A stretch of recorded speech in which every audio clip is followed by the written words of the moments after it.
Greetings, citizens, and thanks for tuning in to episode 63 of the Nindie Nation podcast. I'm Jeff, and if this is your first time, welcome.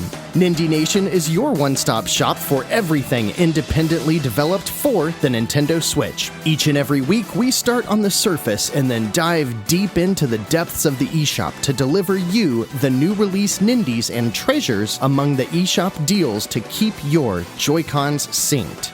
Nindie Nation posts to all major podcast feeds on Sunday, but if you want to see all these games in action, a video version hits the Nindie Nation YouTube channel the very next day. While you're there, check out our new Nindies We Love video featuring 5 great games worth playing this spring, and keep your eyes peeled for a special Let's Play later on in the week. For everything else Nintendo, what with the Marios and the Zeldas and the AAA third parties and such, head on over to the Nintendo Village where you'll find daily news and feature articles, commentary and reviews, and even a few more podcasts about all things Nintendo. You can find all of it at thenintendovillage.com, and we thank them for their support.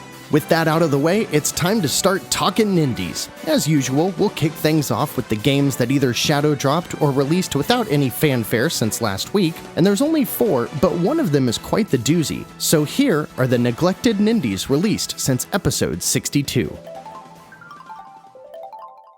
First up is an indie that I have been very interested in since first seeing a trailer last year. Indivisible by Lab Zero Games is a hand-drawn RPG that takes cues from both turn-based combat and action RPGs. Lab Zero Games is the studio responsible for the Skullgirls series, which isn't really my bag, but they're always highly rated and the studio has a reputation for quality. That's what makes it so bizarre then that their publishing partner apparently pushed Indivisible to the eShop last week prematurely. It's missing the co-op mode as well as some endgame content and released without Lab Zero even knowing. The whole thing's been really interesting to watch unfold over the last week. Basically, the game is there, and the core of it is complete unless you're really itching for co-op, and Lab Zero has already stated that the rest of the content should be available via patch here in the coming weeks. Initial reports show that the game plays just fine and was essentially just missing items that they were waiting on a day 1 patch for. I do recommend Indivisible for fans looking for a whimsical RPG that does things a little bit differently, and you're getting a lot of game because it launches at 20% off for $23.99. Just know that there's some content you're not getting right out of the gate, but it's coming.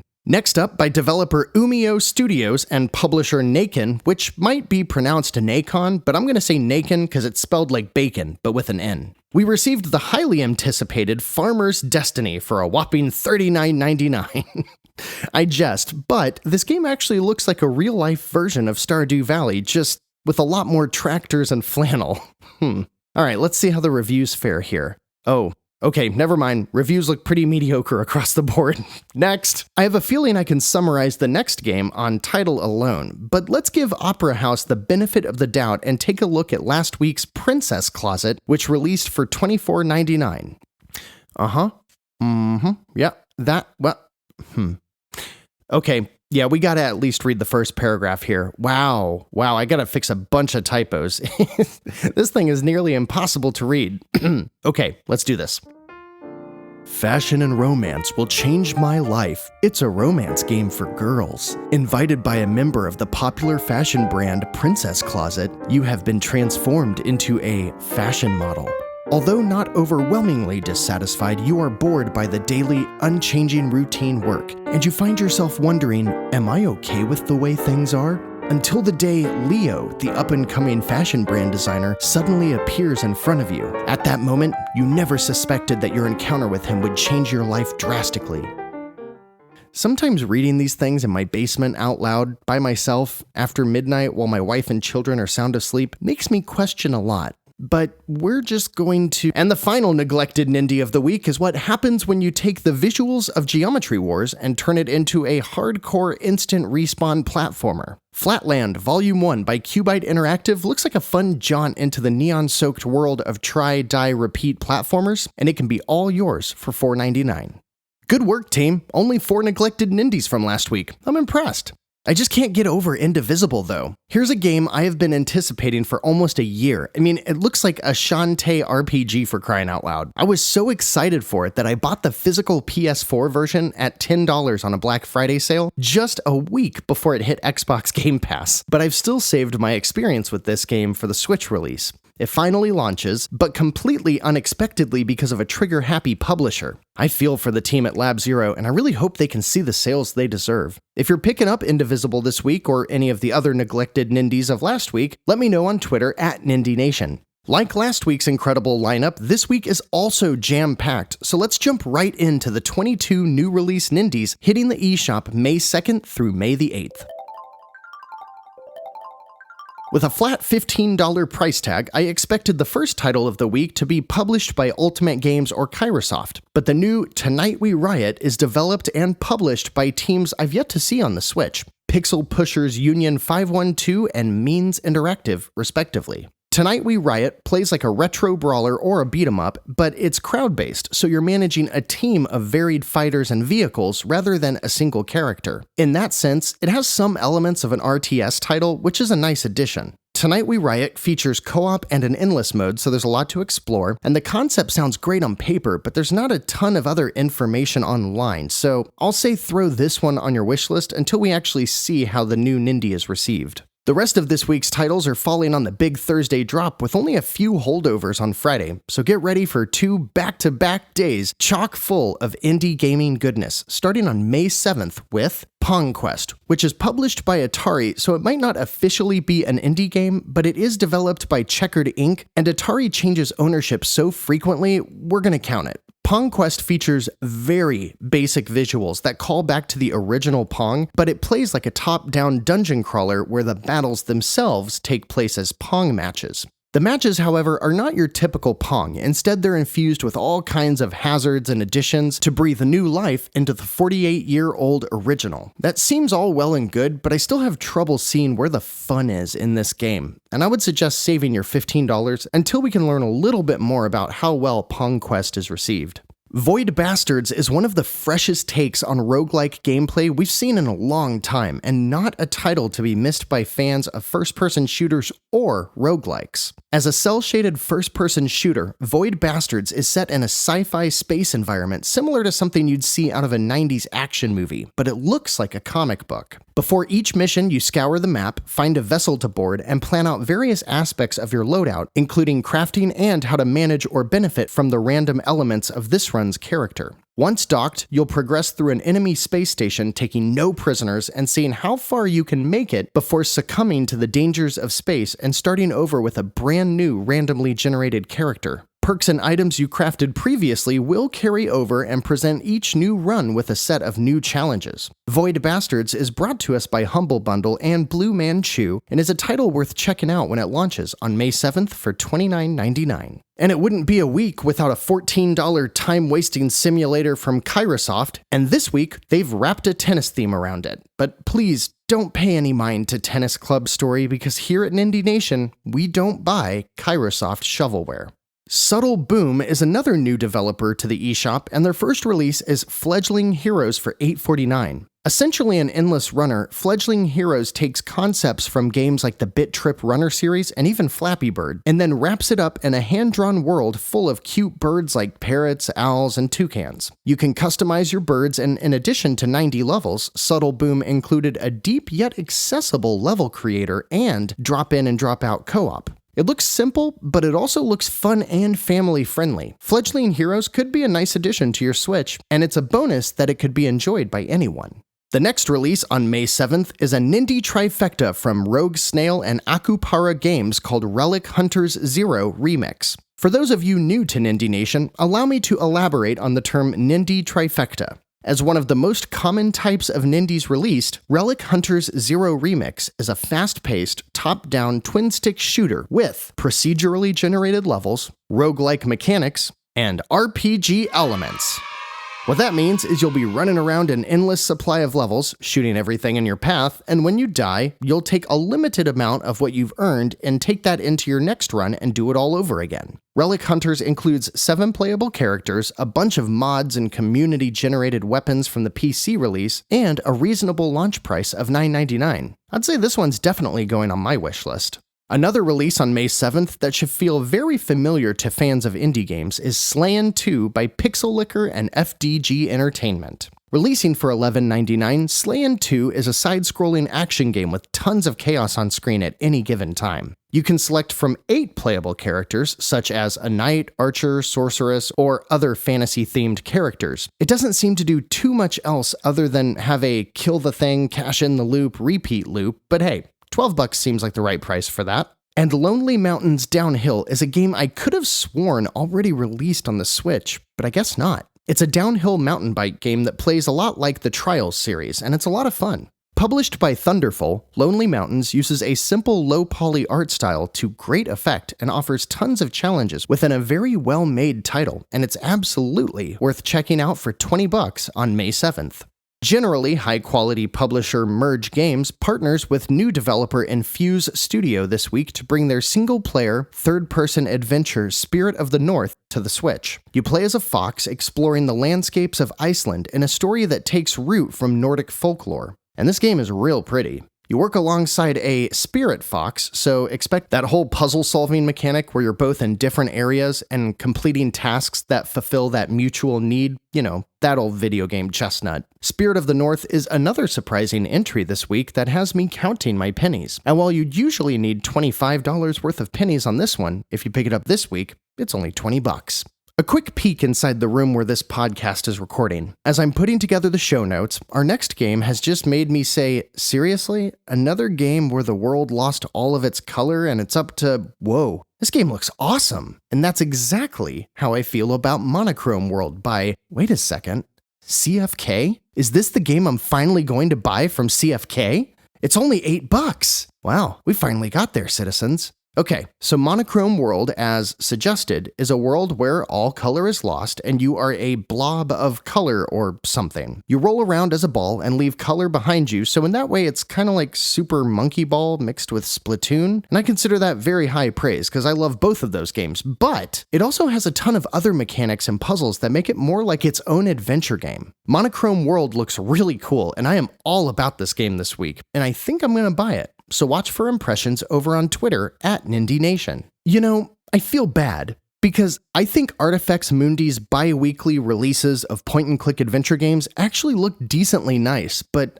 at this point, I could just not care less about these games, so I never do them justice. I could go reflect on that, or I could just tell you that this week's release, Ghost Files: Memory of a Crime, is about a murder mystery and chasing a serial killer with a premise that sounds a lot like Saw. It's $15 and as usual, tells its story through very nice hand-drawn artwork.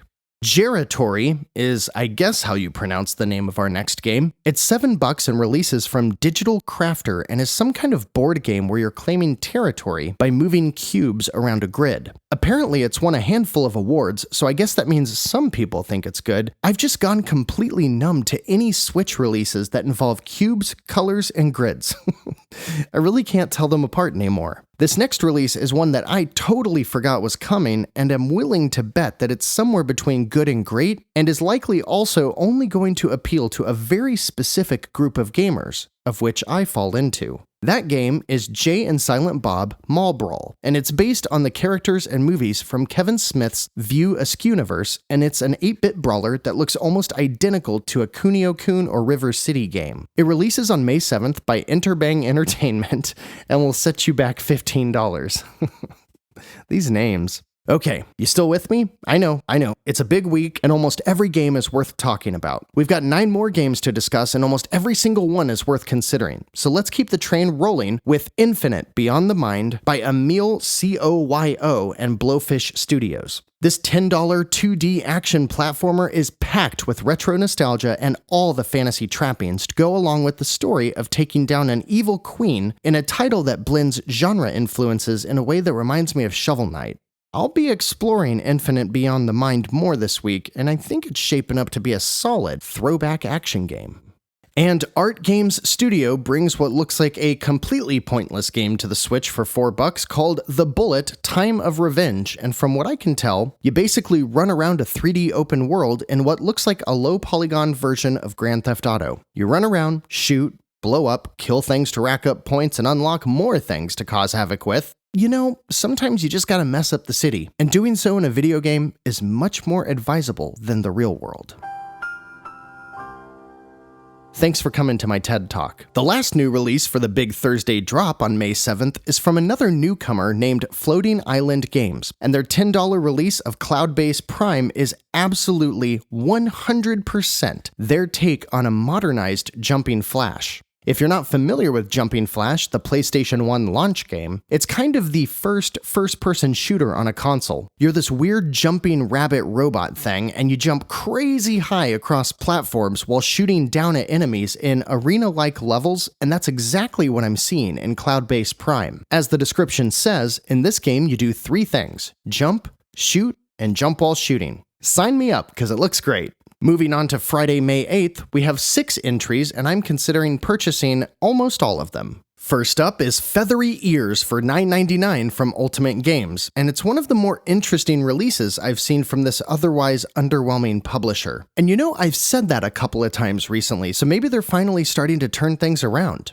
Anyways, Feathery Eyes is a 3D action platformer where you start at the Earth's core and explore, platform, and fight your way up to the skies with a really cool sword that has a bunch of neat abilities. The art style is decidedly low budget, but the art direction is very well done, so it has more of a consistent look and feel than other games we typically see in this genre. Consider me intrigued to see more of Feathery Ears. And the game you have to check out on May 8th for $20 is Super Mash by Digital Continue. That's right, this is the game about making games, and you can see more of it in our Nindies We Love feature that focuses on 5 indies in 2020 worth keeping on your radar. Go check it out on the Nindie Nation YouTube channel. Go ahead, I'll wait right here.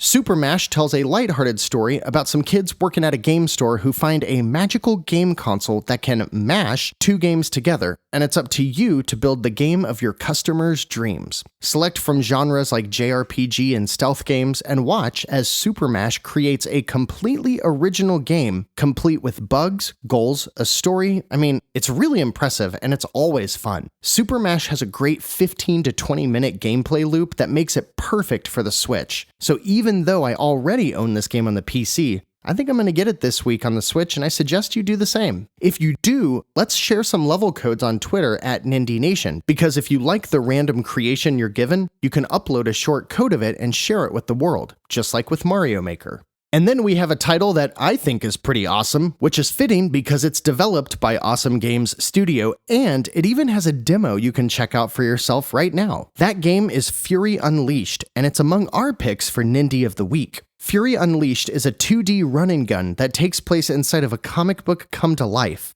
Playing like a cross between Contra and Metroid, you get to pick from multiple different characters, progress as far as possible, and carry some of that progress through to your next attempt. You're encouraged to build combos, customize your characters, and try out the many game modes and difficulties available. I've been having a lot of fun with the demo so far, and I think you should at the very least check out the demo of Fury Unleashed. And if you're having a good time, you can always get the full game on May 8th for $19.99. This week, Dragius Games has, as always, released another budget indie game, and Dark Burial is the flavor of this week. It's a retro, side-scrolling, action, puzzle platformer, and it can be yours for $4.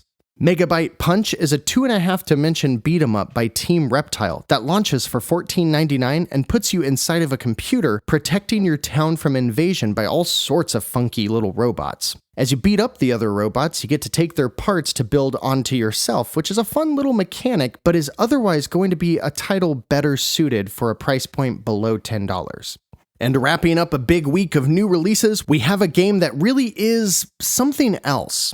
Stone is a third-person interactive story by Convict Games for $14.99. It revolves around a hungover detective koala who wakes up to find his lover Alex has been kidnapped. Otherwise, it's full of stoner jokes, hangovers, drinking, and other general adult themes, and while it does have people on the development staff who have worked on some great games in the past, it's kind of hard to take Stone seriously, but who knows, maybe it's great, but stoner koala narrative game just isn't going to do it for me. So far, I've had a lot of fun with Fury Unleashed this week, and I already know Super Mash is well worth your time and your digital dollars, but I'm loving what I see from Void Bastards, Relic Hunters, and even the simpler titles like Fledgling Heroes. What about you? Let me know what you're picking up this week over on Twitter at Nindie Nation. As we work our way to the deals, I want to point out that the last 2 weeks have been chock full of some of the best deals that we've ever seen, and many of those deals are still live for the remainder of this coming week. As such, to avoid any redundancies, the pickings are a bit more slim this week, but we still have about a dozen games worth picking up that are at their lowest prices yet, and a couple of newer games that are seeing their first ever discount. So with that said, here are Nindie Nation's picks for the best deals of May 2nd through the 8th.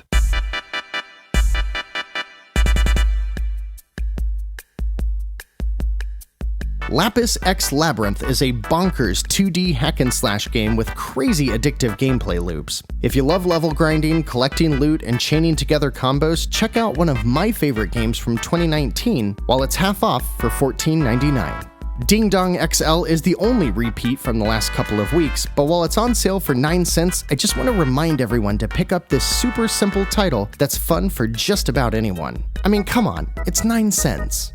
99 Vidas sits as my third favorite brawler on the Switch now. River City Girls takes a more modern approach, and the new Streets of Rage 4 is an homage to the classics. 99 Vidas is more like the latter here and will provide an excellent run with plenty of additional content for up to 4 players, and it's currently a steal at 90% off for only 99 cents. Another of my favorite titles from last year, and one that's been featured in one of our Nindies We Love videos already, is Moonlighter. This unique blend of Zelda-style dungeon gameplay and running your own shop is so out of left field, but it works. And it's a blast, especially at its lowest price yet, 66% off for $9.99.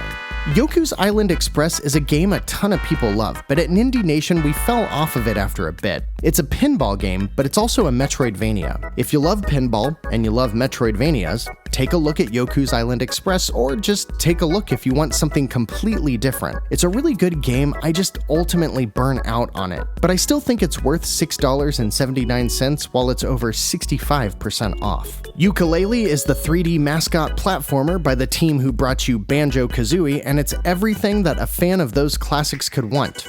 And it's also 66% off right now for $13.79, and those $13 will go really far because Yooka-Laylee is a massive game. Neon City Riders is a new 2D action adventure set in a post-cyberpunk world that was our pick of the week when it released just a few weeks back, and it's currently 30% off on sale for the first time for $15.99. Juicy Realm is a twin-stick roguelike with a lot of charm and humor. Anyone who picks this up and likes the genre is going to have a great time, and it's an easy recommendation when it's 40% off for $9.74. Penny Punching Princess is made by the same team who made Lapis X Labyrinth, but this one's a top-down brawler with a ton of RPG mechanics and a solid addition to your library, while it's also at its lowest price ever of 66% off for $15.99. And Streets of Rage 4 is brand new, yes, but for one more week, it's 10% off for $22.99, and I cannot recommend this game highly enough. It truly is the best version of the classic beat-em-up formula we've ever seen, and it should not be missed. I'm just gonna keep recommending Streets of Rage 4 to you guys, so you might as well buy it now while it's 10% off. And last but not least is Indivisible. The premature release we discussed at the top of the show is missing New Game Plus and Co-op, but if you can wait for a patch for those, or if you don't care about those features, the rest of the game is completely there, and it's a wonderful RPG adventure, and during launch week, it's 20% off for $23.99. What do you think? Picking any of these up? If Ding Dong XL and 99 Vidas aren't on your Switch yet, now's the perfect time to fix that. Let me know what you're playing over on Twitter at Nindie Nation. Also, don't forget to check out our YouTube channel where you'll find a video version of each episode we record, as well as our Let's Play Nindies and Nindies We Love series, the latter which saw a new video release just last week. And don't forget to watch for that special Let's Play Nindies coming later this week. I think it'll be fun. And remember, for everything else Nintendo related, our host and friends over at the Nintendo Village are creating some excellent content for you. Articles, reviews, shows, podcasts, they do it all and cover everything under the Nintendo umbrella, and you can find it all at thenintendovillage.com. Each episode of Nindie Nation posts on Sunday night, with the video going live on the Nindie Nation YouTube channel on Monday, except for when we're knee-deep in a pandemic and my children make it nearly impossible to do anything in a timely manner, so please, just bear with me while we get through this. We're gonna be late here and there. Other than that, we made it, friends. One more week of Nindie Nation in the bag. Thanks for joining this week. Thanks for listening, watching, liking, and most of all for sharing Nindie Nation with others who might appreciate what we do here. We'll be back next week for episode 64, but until then, I'm Jeff. This has been Nindie Nation episode 63, and no matter what type of game you're looking for, we'll be right here to help you find just the Nindie you need to keep your Joy-Cons synced.